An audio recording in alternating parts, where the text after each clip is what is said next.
Oh, hey, I'm just about done here. I guess is a good time to stop. Um, I've been making a lot of these how-to videos and off-road videos, but something I've been thinking about is I've been watching a lot of these podcast videos and interview videos, and it gets me thinking. I would like to do some kind of podcast or interview video. I kind of feel like maybe could I be the next Joe Rogan? Could I be the next I don't know, Larry King? Of course I can't. That's ridiculous. So it gets me wondering, who do I know that would be cool to interview and talk to? I mean, I know a lot of people, and then it got me thinking. I do know some people that are pretty interesting to talk to. Matter of fact, I know a couple, like a married couple, that would be really good to talk to, and I think would make for a really good interview or a podcast, if you will.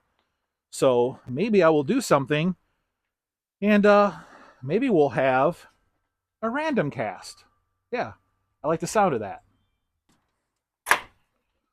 So my friends Paul and Keri Porter have the company Discover4x4Adventures that I think would be an outstanding first guest to interview. So, why don't we talk to Paul and Keri right now? Hi guys. Hey, how's it going? Long time. All right. Well, here we are with Paul and Keri from Discover4x4Adventures. This is something that I've been wanting to do for a long time. It feels kind of weird doing this because they almost feel like family. I've known you guys for so long. For many, many years. Many years. But for the people that don't know who you are, give us a quick introduction on who you guys are. Sure. Paul Porter. Keri Porter. And currently we run a business called Discover4x4Adventures and a YouTube page as well. That's just kind of more there to promote the business, running adventure trips and one-on-one courses on off-roading. And then do a little wrenching in the garage like you, not to the level you do, but... No, I don't know about that, man. I don't know about that.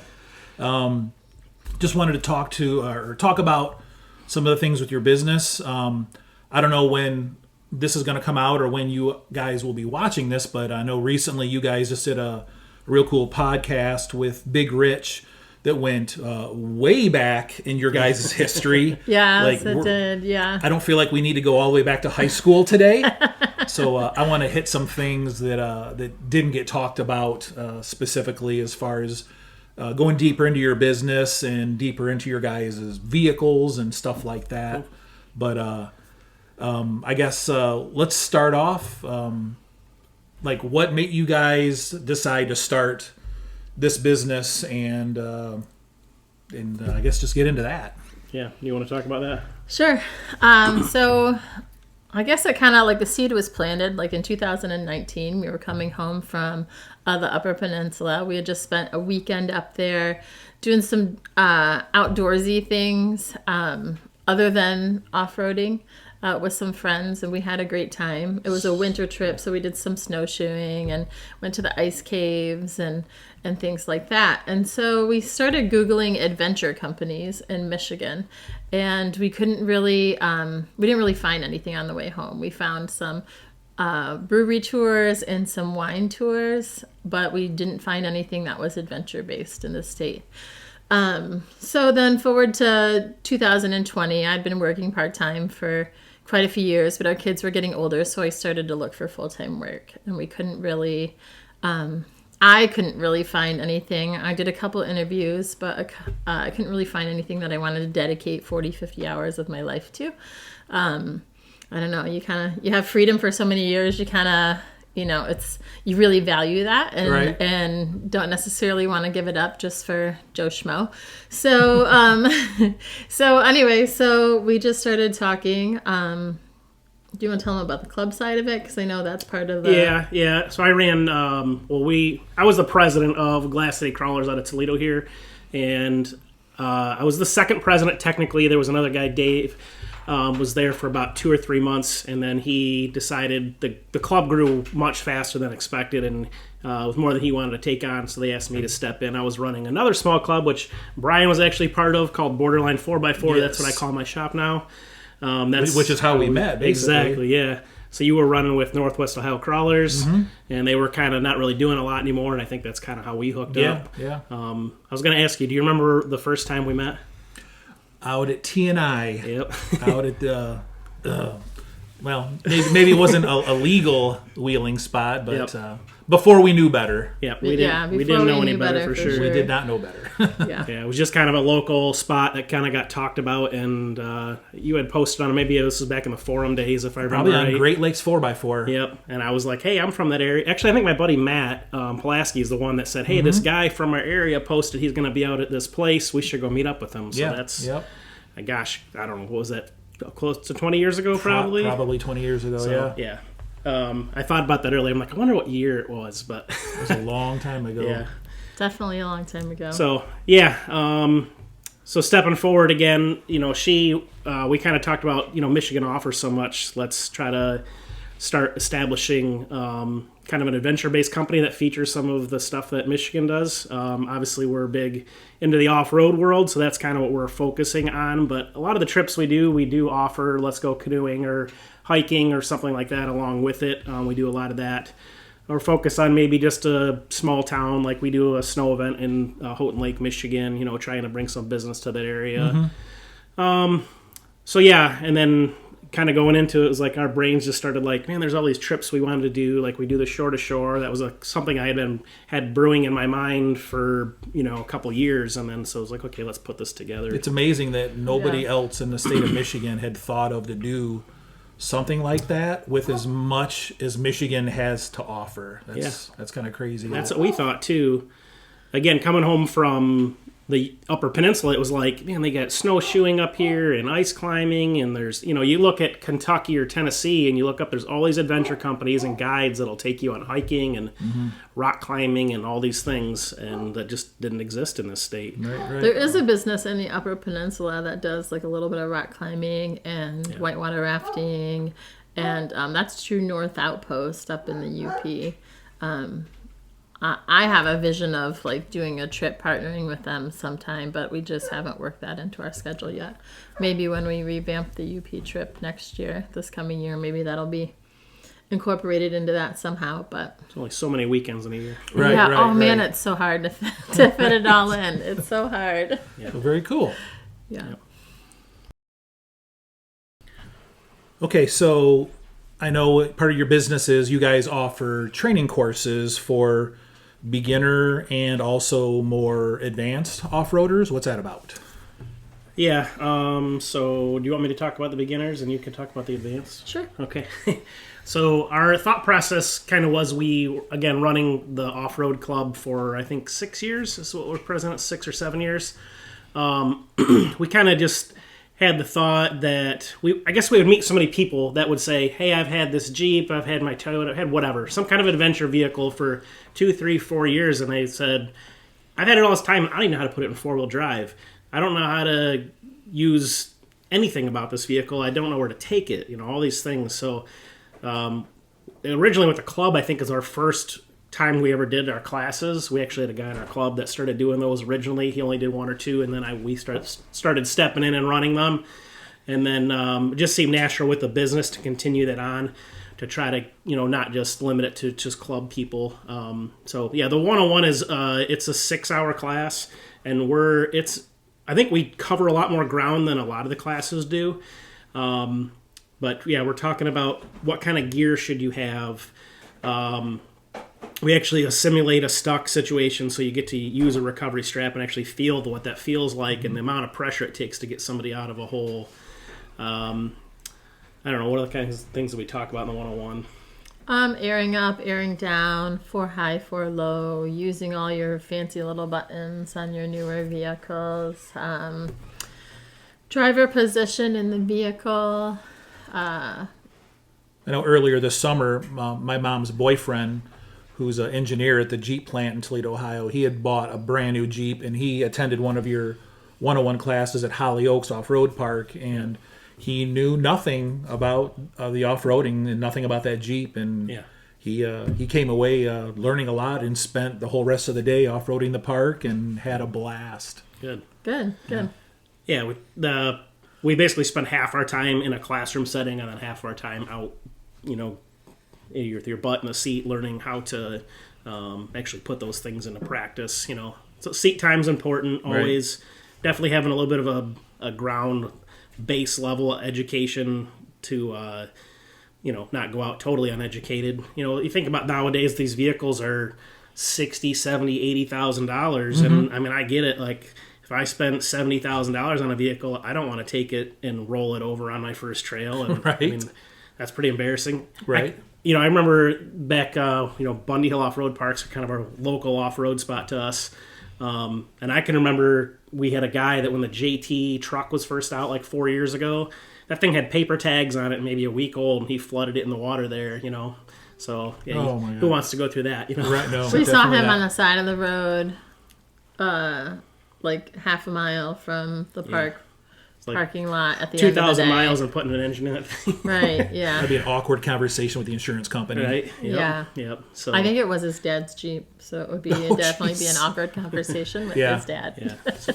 Yeah. We want people to walk away being confident, and that's kind of our goal. And aware of the dangers, like the risk that you're taking when you participate in the sport. We try to be safe as much as we can.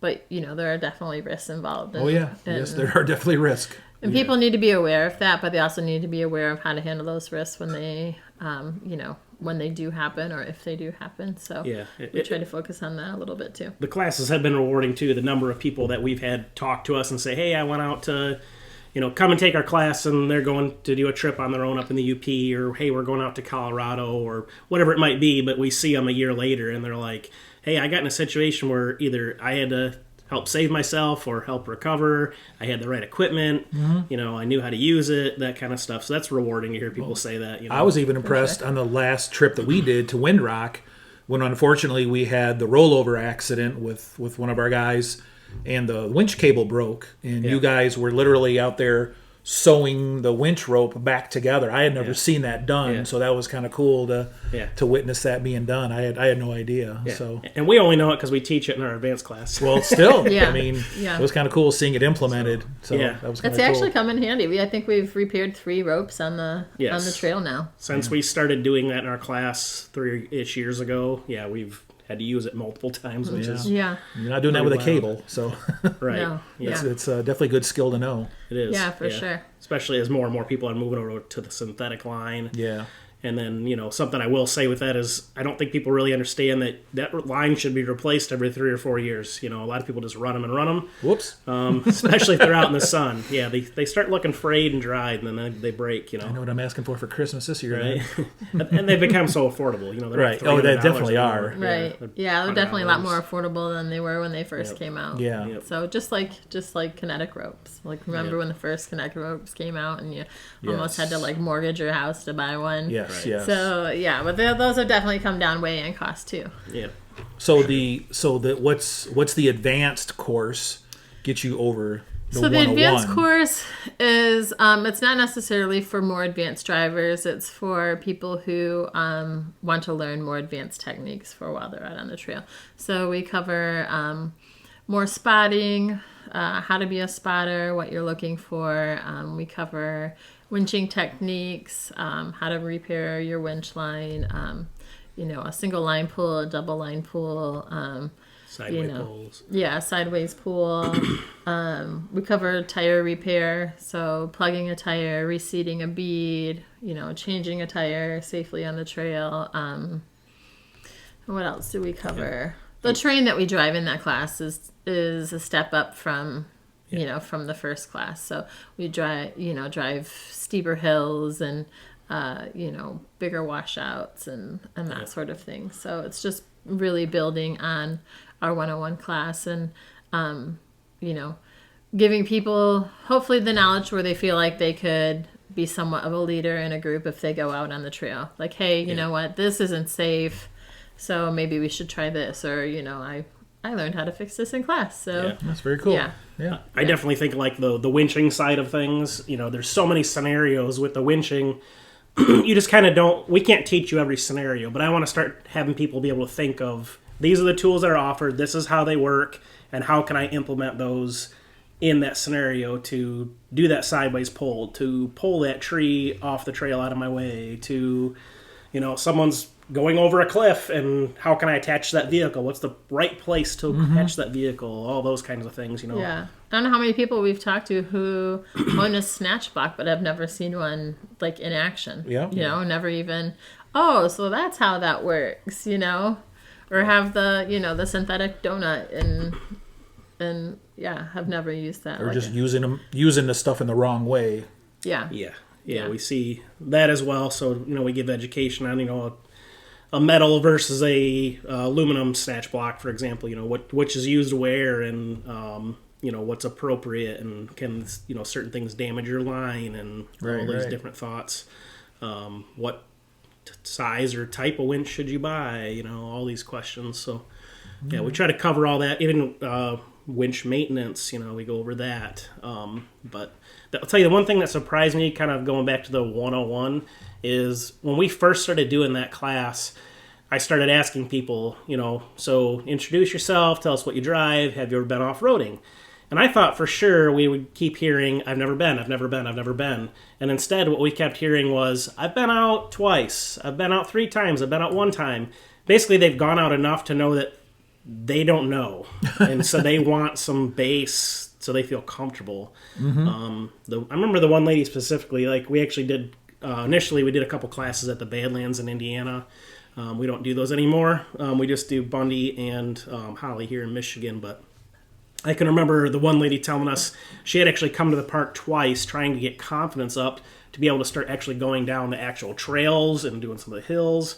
And she said she just couldn't get the nerve up to try to do some of that stuff, so they just drove around on what I call the whole roads, essentially the dirt roads. Yeah. And now she's done a couple trips with us. She's done a women's wheeling weekend. That's cool. I believe a shore to shore. But yeah, that day in the 101, she worked through a lot of her fears, and she's grown a lot in the sport. She just learned how to use her vehicle. We teach them how to people to use their fancy buttons, but we also teach them how to manually shift their vehicle. Yep. Which is how I prefer to drive, is manually shifting. So, yeah, I don't know. I just I feel like when you shift, you feel like you have more control instead of pushing a button and letting the computer do it for you. Oh yeah, I'm definitely an analog kind of guy. Yeah, for sure.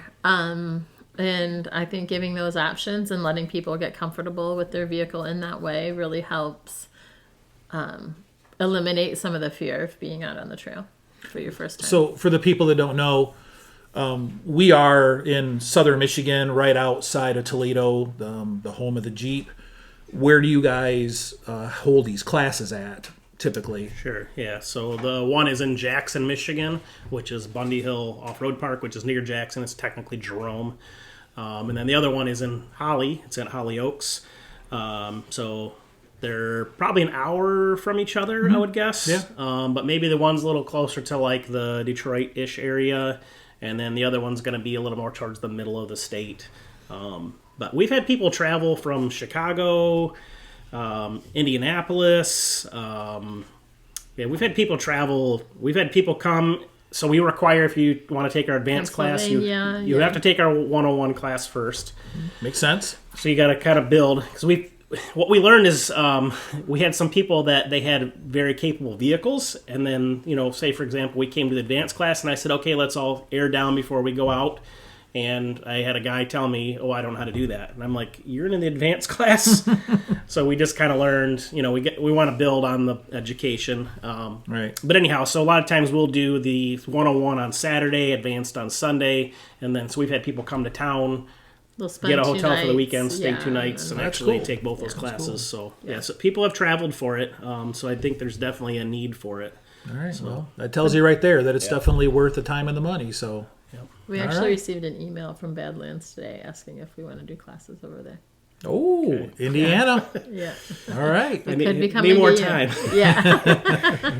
All right, cool. Okay, so obviously if you're one of my subscribers, hopefully you've seen some of my videos. I've been on multiple trips with these guys. Most recently, 2024, I've done 2 of their big rig roundup events. I went to Harlan, Kentucky with them, and just most recently we went to Windrock. These have been the 2 best off-roading trips I've ever been on. I just recently this year, finished my new off-road truck, my Ranger. I finally stepped into a league with these guys with a real truck with 40-inch tires, and I can finally hang with the big dogs finally. So we told them to start with 40s, by the way. and it was well worth it. It's definitely worth it. But I mean, just the thing that you guys provide with, you know, the doing the trail guiding, figuring out everything for the weekend, so everybody can just show up and not have to worry about. You don't have to plan anything. Just basically show up with your rig ready to go and know that the whole weekend is already all planned out. The trails are already all figured out. We already know we're going to the good spots. Like I'm not wasting any time. We're gonna hit all the fun stuff. That is just so worth it, and just makes the weekend so fun. Man, if you ever get a chance to check out, especially one of their big rig events, check their website to see the requirements. What are the requirements to fit into that? Yeah, that particular trip is 37-inch tire, lockers, and a winch are required. I will say that if you show up on a 37, you're going to be on the small size. Most of the group is on 40s plus. But we didn't really want to up that. We played around with the idea of upping that tire size. We played around with the idea of upping it to 40. My thing is, I know people that are on 37s that are capable off-road drivers. Like, they can do the trails we're doing on a 37 if you're a competent driver. Well, a 37 on a 2-door Jeep is just as capable as a 4-door on 40s. Right, for sure. Like, you look at Mirandy and her LJ, you know, she's on 37. Well, she wheels with magic, so. Yeah. Right. So, yeah. Not quite to the Jess level. Right. Well, I'm not ready to exclude her yet. Right. But yeah, those were some really good trips. Just always a good time. So, and thank you.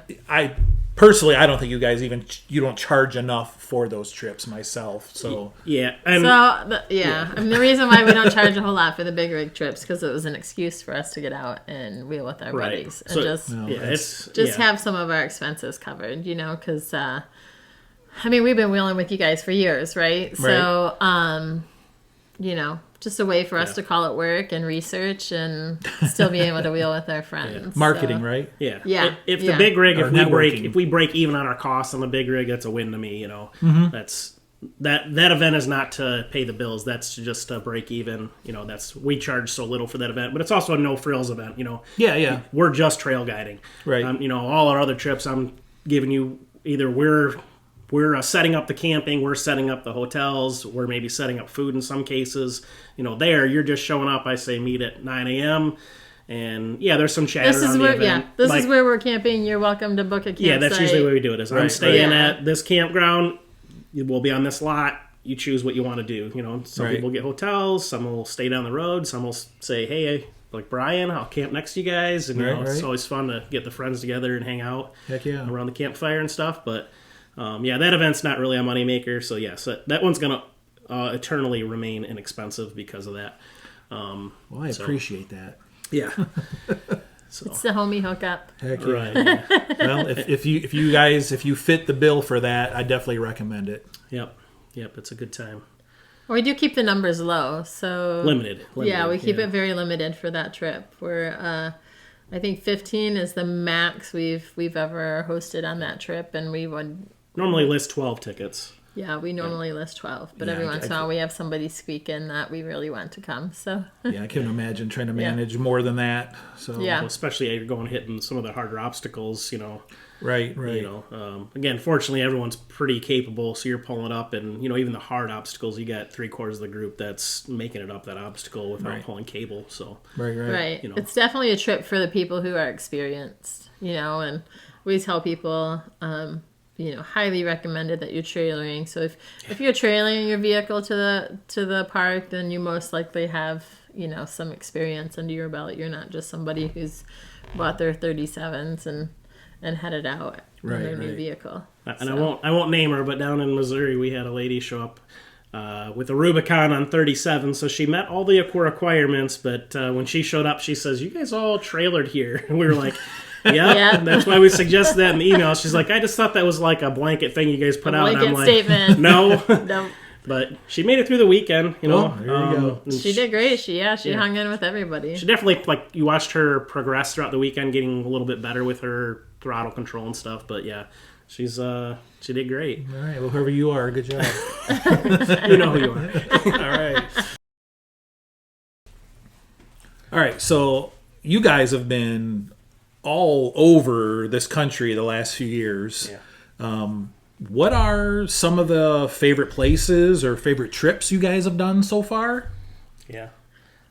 You want me to go? Sure, go ahead. You look like you're going to say something. But I was for a second. go, if you got it, go ahead. But anyhow, yeah.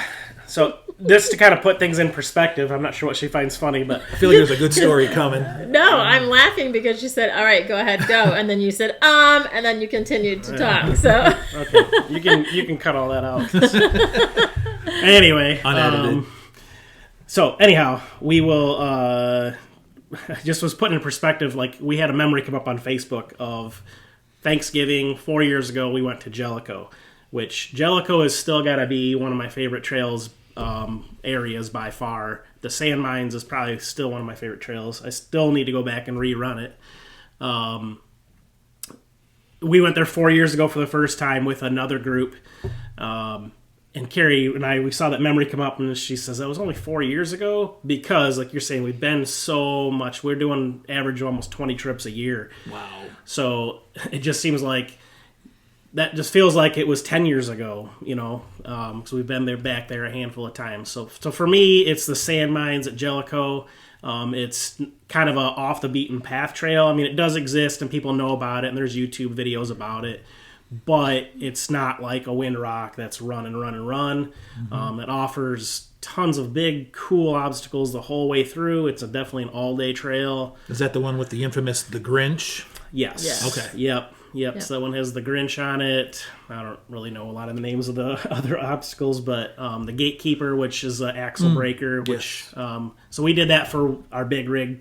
We did the Jellicoe area twice because the first time we had a bunch of people break, and we called the redemption run the next time around, and I think everybody did phenomenal on trip 2 there. They did, yeah. It was just one of those trips that lots of hard obstacles, and everybody just clicked, and things just went super well. Right. Yeah. But yeah, so I still, Tennessee is one of my favorite areas. As far as beautiful though, I'm going to go with Colorado. Colorado is insanely breathtaking. It's one of those, you feel like you're driving through a movie set the whole time, and every corner you turn, you think, that's the most beautiful thing I've ever witnessed. And then you turn the next corner and you're like, is. Yeah. It's amazing. Yeah, it's crazy how beautiful Colorado is. We have to get out there. That's got to be on our list. Yep. And I went to Colorado growing up. I had family there, and we went there a handful of times throughout when I was a kid, teenager. Keri and I first got married. And until you do the inside out and actually get back in on the trails, you can go down the highway and say, wow, that's gorgeous. But until you get back in on the trails and you're on the mountain looking out, it's like you don't understand how amazing it is. So definitely on the trails is the way to see that state. Or absolutely. Most states. Right. Yeah, absolutely. So. Yeah. All right, I won't cut you off anymore. Go ahead. I think, so my favorite area to wheel is probably, I don't know. It's so hard. You had all that time. I know, I did have all that time. And did I steal all your goodies? You had so much good stuff to say. No, I love Tennessee just because it's within an 8-hour drive. Yeah. Windrock's 8 hours. The Tennessee line is 6.5, 7. So we can get there in a day's drive. And I feel like East Coast wheeling is a lot more fun than West Coast wheeling. Some people might disagree with me on that, but and maybe that's just because it's what I'm used to or whatever. Yeah. But I I think it's because we haven't run Sand Hollow yet. I think We it'll haven't ran change. Sand Hollow. We do need to go out to Sand Hollow. That's hopefully next year. Just don't move. Right? Yeah. Grandkids, that won't happen. Okay, Yeah. good. No. Yeah. With the grandkids, we're sticking around. So as far as parks go, I really like S'more. We've held an event there a couple times. We did a big rig there. We've done a couple of women's wheeling weekends there. The park is very, very clean. Very, very well organized. The trails are well maintained. They're marked really, really well. My only complaint is I can't read that stupid map. It's like there's so much information and it's so teeny tiny. My old eyes can't read it. But Yeah, the little lines are like the little topo lines, it's very Yeah, tiny. Yeah. hard to tell because they're so skinny on the map that it's hard to even tell the colors. It's And something like Onyx doesn't help Onyx. there. It does a lot. Yeah. So, yeah. Cardo Tracks is like the one that they want you to buy and use, which works fairly well.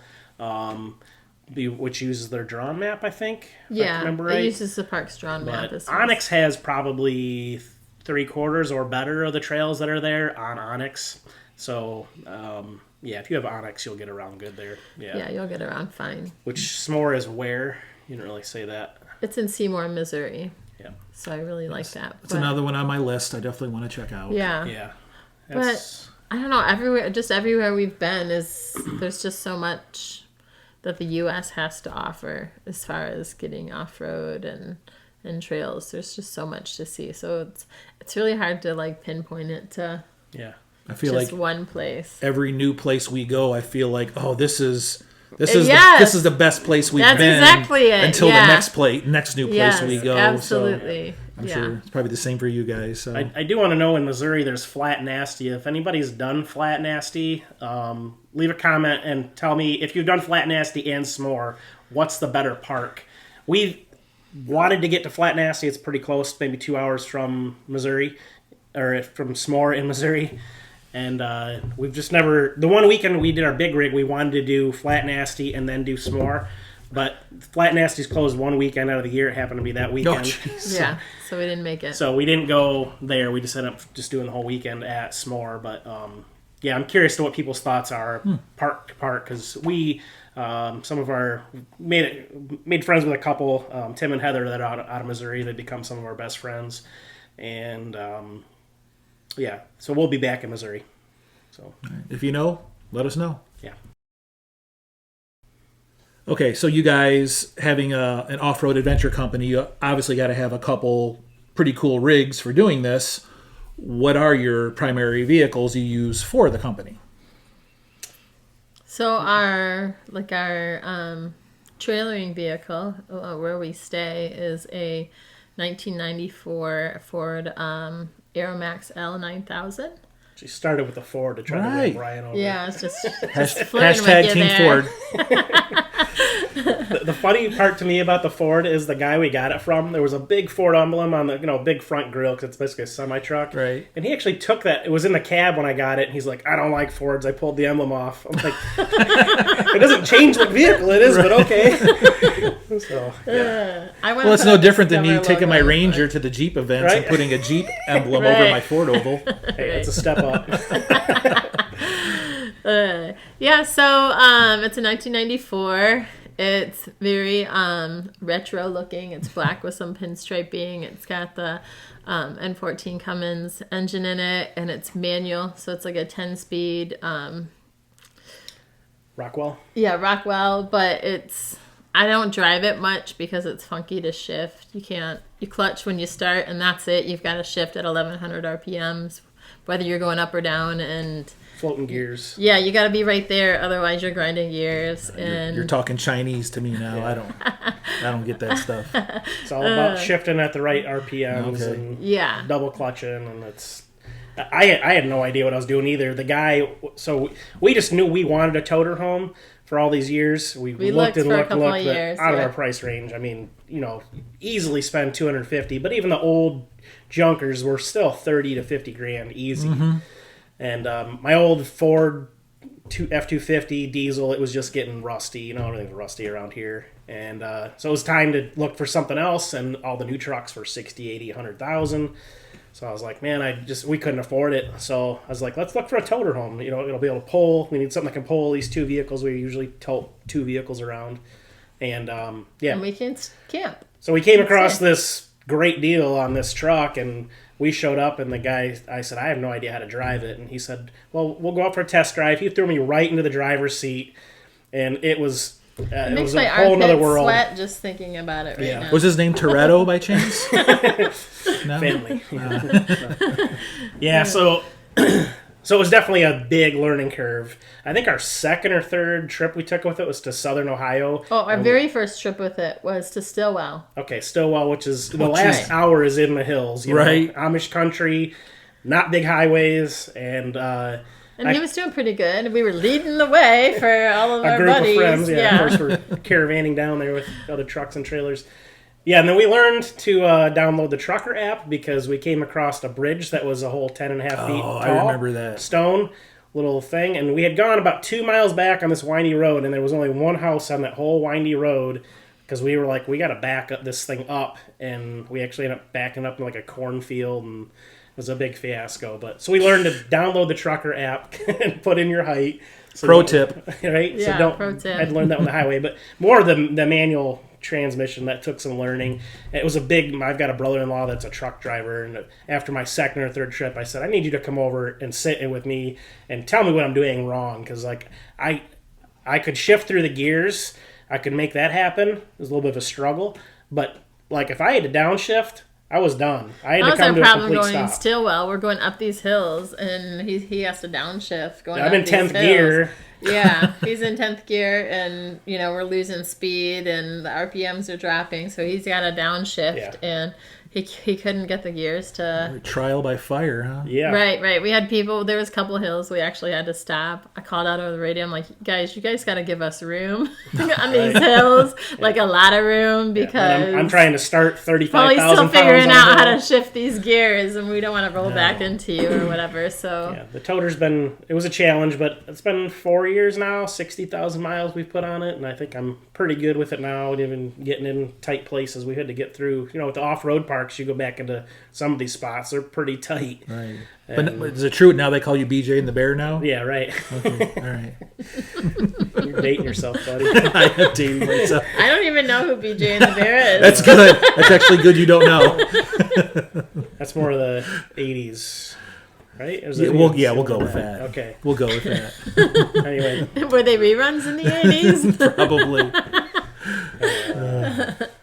So the toter home, and then we have... Yeah. So probably our main vehicle is going to be our 2007 Jeep JK Wrangler. We've had that for roughly 6 years, and that's been a progression. We used to be into the TJs years ago, and then the kids were getting old enough that we needed more room for the teenagers at that point, so we bought this JKU. Okay, I bought it with a blown motor on purpose, assuming I was wanting to V8 swap it, do the 1 tons and all that whole deal. Needless to say, I had no idea how expensive that was going to be until I got into it. Talk about LS swaps are cheap, man. Oh yeah, you can do it for $1,000, right? Yeah. Especially in the JK. If you want to do it right, I did everything on my own, and this was about 4 or 5 years ago. And babe, this was longer than 4 or 5 years whatever. It was a while ago. Time flies. Pre-COVID, for sure. And it still cost me, I think, $13,000 to do everything at the time. And that, if you were to do it on your own nowadays, you're going to spend $20,000 in turnkey. That if you go drop that off at a shop, you're looking at $35,000 to $40,000 nowadays to have that done. So it's not cheap. Fortunately, we're a little bit handy, and we did that on our own. Right. So anyhow, that Jeep's actually been refinanced 3 times. So we financed it to buy it initially because we didn't have the $10,000 to buy this thing with the blown motor. And then we actually drove it with a knocking motor. I remember the tick. Yeah. I remember that. It was That a knock. didn't last long. It only lasted a couple months. You said a tick? Yeah. No, it's definitely a knock. Okay. Yeah. Actually, my daughter was learning to drive at the time, and I said, you can drive it. You're not going to hurt it, And I think one day she called me, and Dad, that's not doing anything. I'm like, okay. So, oh, boy. So, yes, it got financed, and then we refinanced it, I think, after paying it off 2 years later. It sat a lot in that first 2 years, and we put the LS in it. It was our first thing we put a little lift on it. on 35-inch tires, did the LS, and then I started snapping axle shafts. Every trip we went on, I was breaking an axle shaft. So, okay, I already knew I needed to do axles, but I thought we would play with it like it was. But it is this. So then it sat for another year. Got driven from time to time, but it mainly sat. And then we did the Dana 60s. Scored a really good deal on those. I'm always wheeling and dealing. And that was actually the third finance, was to buy those axles. I found a guy that had them, and he wanted to sell them to me. And at the time I was buying, selling vehicles, I said, he wasn't in any hurry to sell them. I said, give me 2 or 3 months to get things sold. And he called me about 2 weeks later and said, okay, I want these gone. I'm like, okay. Right. So I had to go call the bank and say, can I get another loan on this truck? So I think it just got paid off for the third time about 6 months ago. Wow. No, it was long. About a year ago, whatever. Anyway. Yeah, it was longer than that. So yeah, it's been financed 3 times. So we're looking for the next big thing. So kind of talking about that. This winter, it's going to go under the knife again. So we've always run short arms. I've always been a believer that a standard length arm on a JK is adequate, because you look at the JK, JL, the control arms are a good 7-8 inches longer than like the old TJ days, and they articulate really well for a stock arm, or stock length arm. But we're just getting up to the point where it's kind of time for the next progression. So we're just starting to climb walls and rocks and stuff that we just keep doing. Everything you do is harder and harder. The trails are getting more and more dug out. People used to run 35s and 37s, and everyone's on 40s, and now everyone's going to 42s and 44s. So we actually, RPM right here's, they've helped sponsor some of our trips, so we're actually looking at going to their long arm kit. They worked out a deal with us, and then right now I'm trying to find coilovers. So we're trying to figure out which way to go with that kit. So RPM, they're more than just a steering company? Yeah, so it says RPM steering, but yes, they do. And suspension. Yep, so they do anywhere. You can buy stock length links from them. They do all aluminum stuff. Or you can do full-blown 4-link triangulated like we're going to do with coilovers. We have to do a gas tank relocation. So it's going to be a pretty big project this winter to get that all moved around. So about a year and a half ago, I redid the back half of our tub was getting rotted out, and so I redid all that, and now I'm going to have to cut that all out and redo it again because the gas tank, you move it from the side of the vehicle to the back, and the back is what I redid, so that's all custom sheet metal, and of course the kits for doing that gas tank are designed around stock stuff, so I think I've been actually I was just researching today. I think I'm just going to go with a pretty standard fuel cell, maybe 18-gallon range, and because it's all going to be cut out anyway, I might just do that route. Do an interior fuel cell or exterior? No, it's still going to be. Okay. It's going to basically be the top of it will sit flush with the floor. Essentially, is the way most of them are. So a lot of them, they sit basically just under the floor, and then you have an access panel there. Which is nice, because if you ever need to do a fuel pump, it's just pulling that panel off. You're not pulling the tank out, so that's really nice. I feel like every off-road video I watch, somebody's at a fuel pump that's failed or it's got to be messed with or something. Exactly. So that's definitely good. Yep. I will say, though, it seems like that Jeep's been damn good to you guys. Like, for sure. For as much traveling and trips you guys have done, that thing just keeps going. We have really racked the miles on... and not easy miles by any means on that vehicle. And thankfully, our axles have held up really well. We just bought our second set of Nitto tires. We put like 60,000 miles on the first set, 40-inch tires. And like I said, it wasn't easy miles. A lot of trail rash, a lot of, gouges. But those things just held up and ran. So we actually bought our second set of those for... we're a fan of them for sure. Yeah. They've taken a lot of abuse. I mean, it was funny, the set that I bought, we actually bought them used, because those tires, we bought the first set 4 years ago or whatever, they were like $320 a piece. That same tire is $720 a piece now. Oh, yeah. You were a BFG guy for a while, and the prices are ridiculous. Yes, they are. So we happened to, right when I was thinking about pulling the trigger on buying a new set, we had a guy that's a friend of ours through the Jeep world posted a set for sale with like 5,000 miles on them. 3,000 miles. 3,000 miles on them, so they were very low miles. And it was just amusing to me that he's like, oh, they got some cuts and some trail rash. And we showed up and like, these things look like they're brand new compared to mine. Right. Mine are like lugs missing, and we had trashed them, just abused the heck out of them. And they were still actually working well, and they still had probably 30-40% tread. But they're just getting to the point where it was like, okay, trying to keep the Jeep, especially for the business side, that's always a big struggle. You're trying to keep it looking nice, so you're representing your business well. It's really hard to have a show Jeep when you trail it 20 weekends and out abusing of the year. it. Yeah. So we do have one more off-road vehicle, which is kind of, I call it mine. So she used to have a two-door JK that was hers on 37s for a long time, and then the red, the JKU, was supposed to be mine, which it's now, of course, as soon as the LS swap got done, she started driving it, and she would, I'd hear her talking to her friends and saying, my Jeep. Oh, whatever. I say our Jeep. It's the people on the interwebs that say it's my Jeep. And the internet has spoken. So yeah. You see in the video, she drives quite a bit, because a lot of times I'm the cameraman, which is fine. But that, and I can't reach the pedals in the other Jeep. Right. So that's by design, by the way. By design. So yeah, the other Jeep is an old beater. It's a 1994 as well. YJ. It's an old YJ.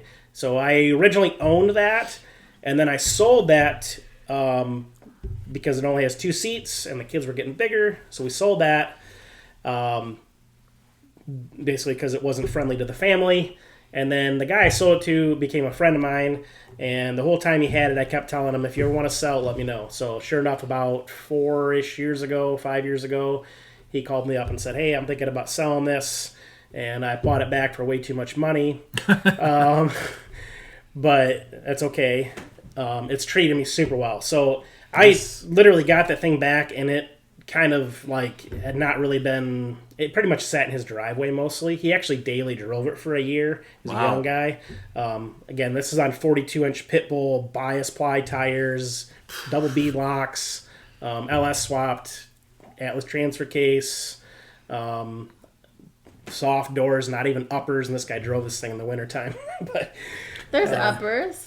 No. And I know I've seen the holes in the floor pan. Yeah, sure. Yeah, the tub's getting super rough these days.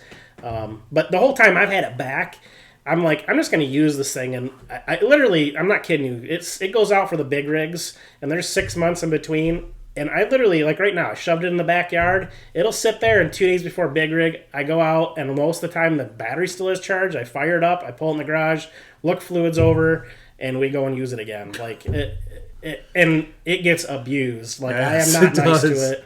So I love that truck. Yeah, leaf sprung, so it's like not what everybody says you should have anymore. But I just beat it up stuff, and it just goes. So I switched over a Nitto K-Spec tire, so that made a huge difference for that from the pit bulls. The pit bulls were just such a hard compound that I just had to like bounce. You just off bounce stuff. off of stuff with the Nittos, yeah. And it was I was ecstatic about how the difference those tires made for that truck. I was at Windrock. I was super impressed that you led, the big rig roundup with that. With that Jeep, and I couldn't believe the stuff that thing did, and just made it look so easy. Yeah, super impressive. Yeah, that kind of wasn't our intention with that vehicle, but we use the red Jeep for our women's events, and they tend to be back to back with our big rig events. So we don't want to beat up the JKU, knowing that we have another event following the weekend after. So he just started bringing the YJ, on the big rig, and it's done good. So any plans for that? Yeah, so the YJ, it was supposed to start last winter, but it didn't. So I bought off a guy named Mac that you and I are both friends with. He used to make like a bunch of tabs and brackets and stuff. He was like a laser cut guy for a little while here in our area. He had started this YJ build years and years ago, so I've probably known that guy for 15 to 20 years as well, and I think that thing sat in his back of his garage that whole time. The entire time, yeah. But so before Moto Built was a thing, he basically did the front and back half of the frame, the raised frame, cage, so all the stuff is put together, tacked together, and the tub is actually a good solid tub because it's been sitting inside. I've seen for that so long. Jeep. It's bad. So I bought that whole setup from him. He has custom boat side sliders that he built.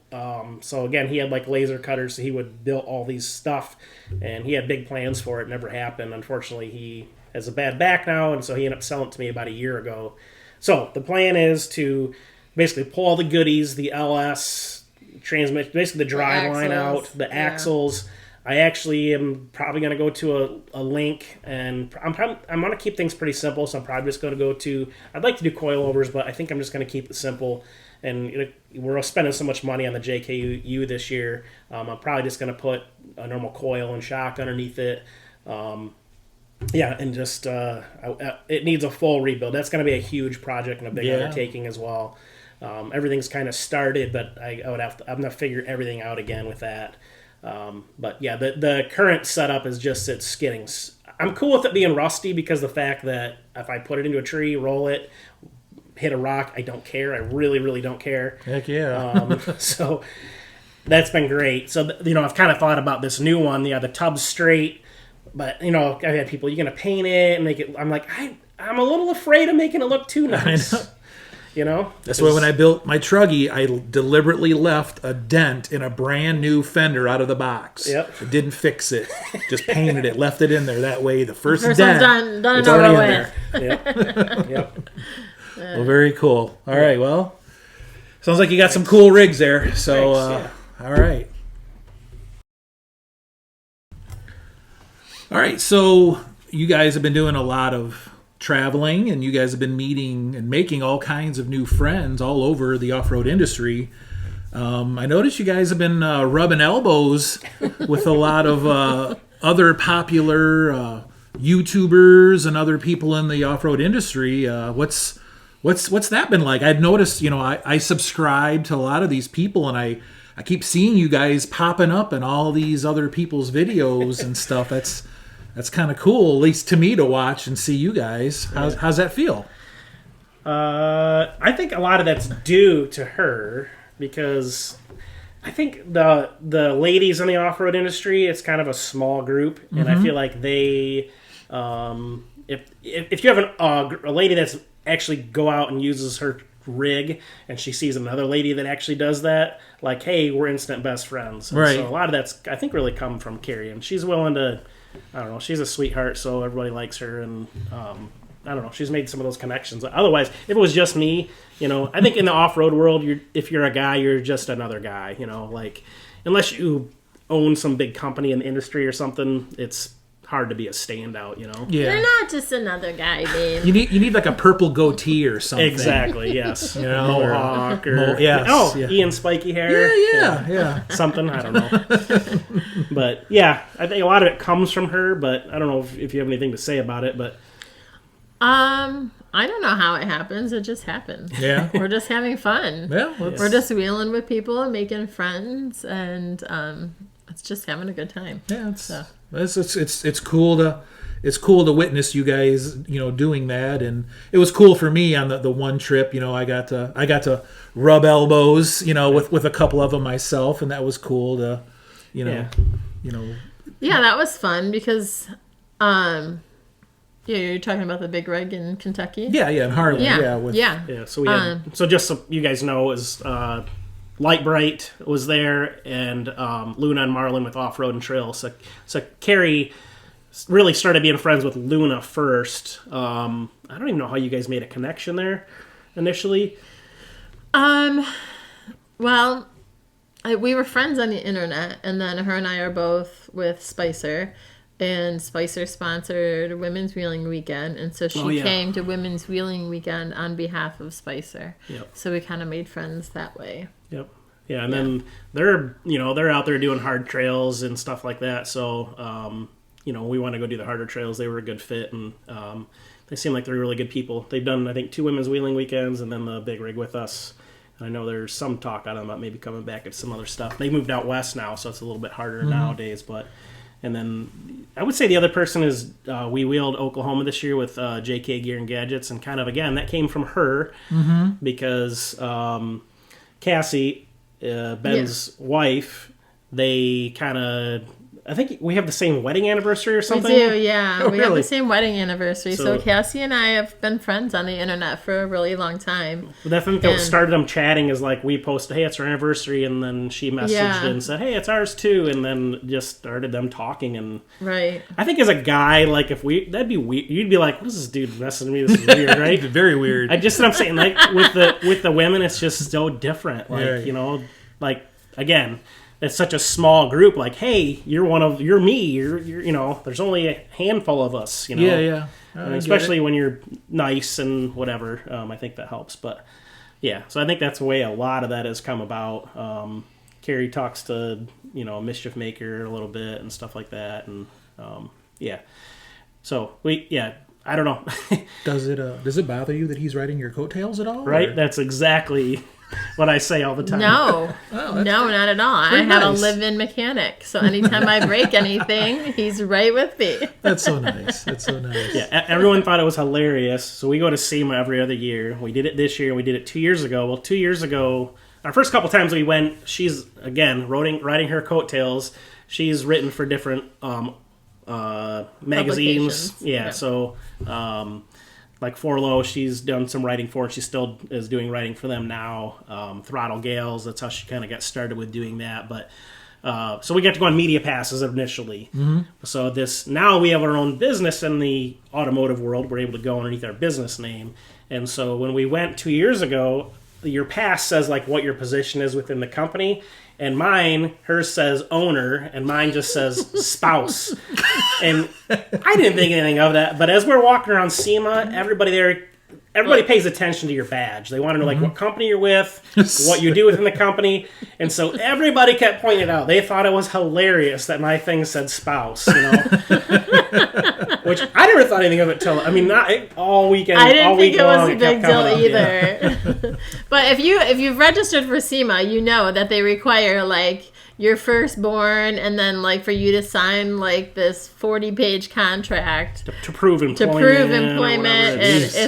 it's ridiculous to get to go to SEMA. So I asked Polly this year when I registered for tickets, I said, how important is it to you that it says owner of Discover 4x4 on your badge, because it's like a 40-page application. So he's like, it's Again, not a I big was the deal. spouse. You were the spouse He was again. the spouse Yes, again this just year. the spouse.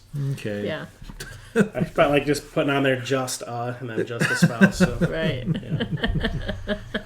All right. All right. So I have one final question for you guys. What does the future hold for Discover4x4 Adventures? Well, we're going into year 4. Yep. This will be our 4th year of business So they say year 3, your business is the hardest. as a new business, and I would agree with that. At least in a podcast I listened to, they said you're still juggling so many hats, but there's a lot of growth in your business in the 3rd year if you're doing well and doing it right. And I felt like we had a lot of growth last year, and we were certainly wearing all of the hats at that time. Yeah. And after that 3rd year, is when you can start maybe delegating or outsourcing some of your hats, so to speak. So hopefully in year 4 we'll be able to outsource a little bit of our hats and have some more time for just doing the in-person part of our business, hopefully. Yeah, for what do you do for a living? Oh, I take people on adventure trips. I'm a trail guide. I'm an educator, but you're a marketing person, and you're a web designer, and you're everything. You're an when you're a small accountant. business. I don't know if anybody out there is a small business owner. You guys understand. It's a lot, Yeah. So we never have. It's funny. We always say, "Oh, we're gonna have a day off tomorrow," but my day off consists of I'm gonna get up and fix our vehicles because I'm a mechanic too, and then she's on doing website stuff and calling the hotels for places we're staying and make sure the rooms are set up, and that's on our off day, Right. So you never actually have a day off. So we always, right now we're in our off season, the wintertime, and we always get home in November because we're on the road so much.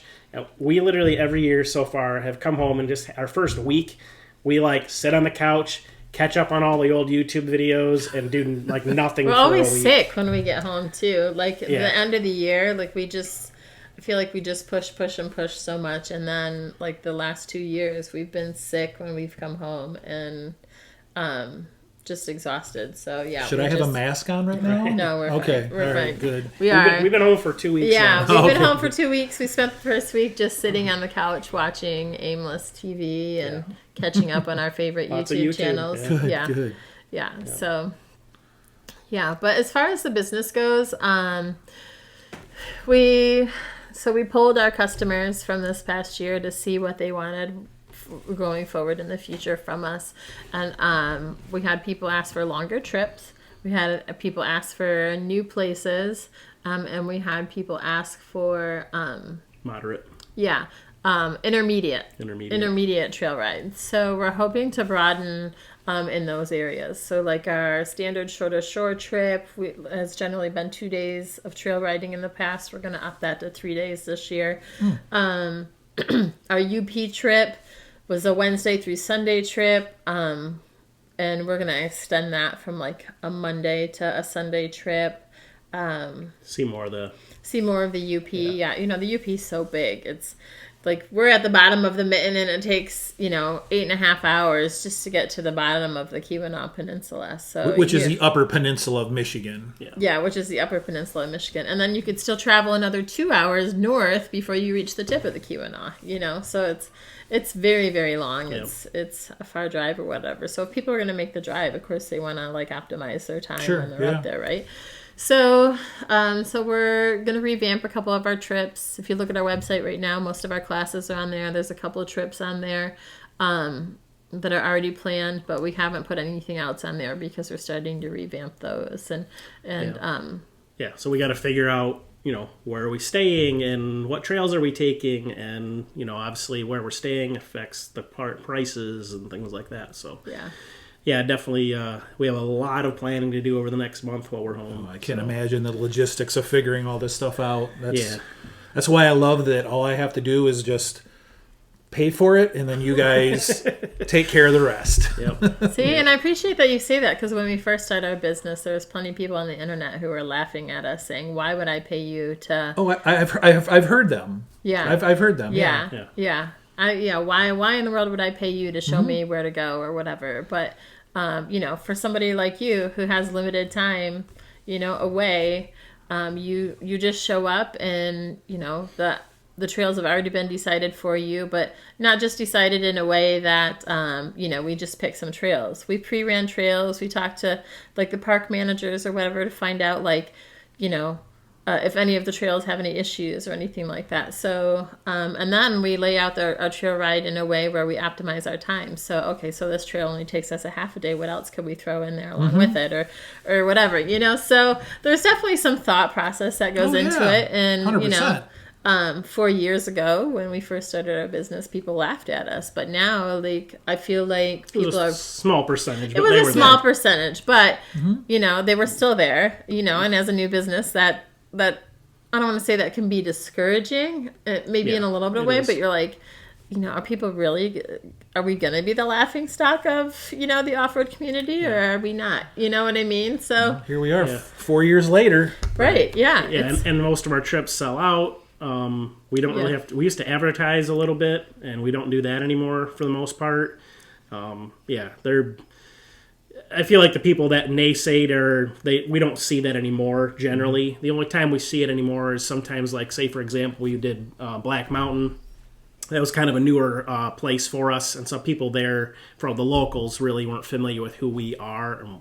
And so there was some comments like, I've been going to Black Mountain for 20 years. This is a guy that lives down the road. And he's like, why would I pay you to show me around? I'm like, I'm not showing you around. I'm showing people that are coming from 8, 10, 12 hours away, and they want to make the most out of their time. I mean, there's 250 trails there. What ones are good? Personally, I'd be terrified to show up somewhere like that for the first time, even with technology like Onyx. Like, that doesn't tell you everything. Like, I would not want to be the one leading a group of 3-4 of my friends into Black Mountain not knowing anything about the trail that I'm getting into. I don't know. I'm not that guy. I don't want to be that guy.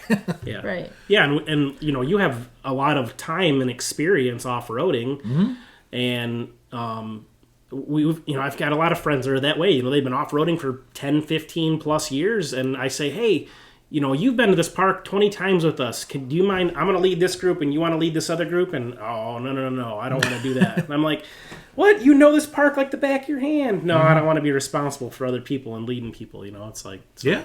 It's definitely. I think there's people that are starting to learn to see value in it. And again, my big thing is, I'm that person. You know, why would I pay this dude to take me on this trails? I can go there because I have that mentality of I'll figure it out on my own. So I get it. I get where they're coming from. So, but also to me, like, I'm not going to take my time and bother to stop and comment on someone's post. I don't care. Like, like we were down in Kentucky and there's a guy doing trail rides down there. I think what he's asking, it's like triple what we ask, and I'm like, but I'm not going to go to his page and be like, why would anybody pay that? Who cares? Yeah. Move on. Yeah. It's just the world we live in. Everybody's got to, I got to prove that I'm right, Right. So, yeah. But I think there's some groups that were a little bit questioning what we were doing at first, and a lot of those groups years later have kind of been like, okay, we're starting to see some good comments out of even those people, like, all right, you guys are here to stay. You're doing things right. We know that you have our, someone that maybe was negative against us 3 years later is saying, okay, I want to send my friend on one of your rides because I know you guys are going to treat them right, So Right. We've seen some of that. Yeah. We enjoy trail riding and we enjoy the risky trail riding that we do with you guys, but we're also people who are safe-minded when we trail ride, right? We're not going out and just being stupid, hammer down on the throttle. And, like, we know the time and the money that people put into their vehicles. Like, we're not going to let you get crazy like that on the trail. Yeah. Like, Obviously, stuff happens. Obviously stuff happens. But you know what I mean? There's, like, a respect for people and their vehicles. Yeah, absolutely. And we certainly keep that in mind when we're planning trail rides. Like, Yeah, and there's trail rides for different levels, You Right. could have somebody that's brand new, and that's something that's you have to try to keep in mind, too, as someone that's got a lot of experience. You go into this ride, and you're thinking, okay, this little 4-foot hill is no big deal to us. Like, it's like driving down my driveway. But for somebody that has zero experience, they get done with that, and you see them, oh, my gosh, we just did that. And you're like, okay, Right. But we need to learn how to, I don't know, you have to kind of put your brain in their place of what they're going to think is crazy or not crazy, Right. Because a lot of times, I have a tendency to want to push stuff a little too hard sometimes. I don't know, just because of who I am and because I want to keep stuff interesting. that's why you're the kite and I'm the string. Yes. Yeah, definitely the yin and the yang within our... It's a good thing I'm not a trail guide on my own. It's a good thing she's not a trail guide on her own because they'd be really boring and they'd be dangerous with me. So, So you balance each other out. exactly. Yep. Well, that's good. I do more than boring stuff on the trail, babe. Well, I want to thank you guys for coming and sitting down with me and doing this. Thanks for having us. Yeah, this was really fun. Again, make sure you guys check out their guys' website. If you're ever thinking about doing something like this, getting a guided off-road excursion, these are the guys to check out, especially if you're in this area, Michigan, Ohio, Kentucky, Tennessee, Missouri. These are the ones to check out. These are two of my most favorite human beings on the planet. You can't meet nicer people than these guys right here, I'm telling you. So any final words for anybody? You want to promote anything? Yeah. So our next event's coming up is Snowway in February. It's February 14th through 16th. Snowway Dude in Grayling, Michigan. And it looks like we're going to have a good year for snow. Like with the snow they got this weekend, I hope that continues. And then we have Women's Wheeling Weekend in March, and that's going to be at Wind Rock. Yeah, Wind Rock. Okay. Yeah. Hopefully the snow doesn't continue too much. We don't need 4 feet of snow. But 2 feet would be nice. 2 feet of snow would be I will good. say, too, for Brian, I'm going to put him out there. You guys take and find a video of his, post it on your social media, and promote him out. Like, this guy's doing some really cool stuff, and I don't think he has the love he deserves. Oh, well, thank you very much. Yeah. Thank you. All right, well, that's it. Make sure you check these guys out. Also, the Discover4x4Adventures YouTube channel check out their Facebook, check their website, give them a like, give them a follow, all that stuff. And we'll catch you on the next one. See you on the trail. Bye. Bye.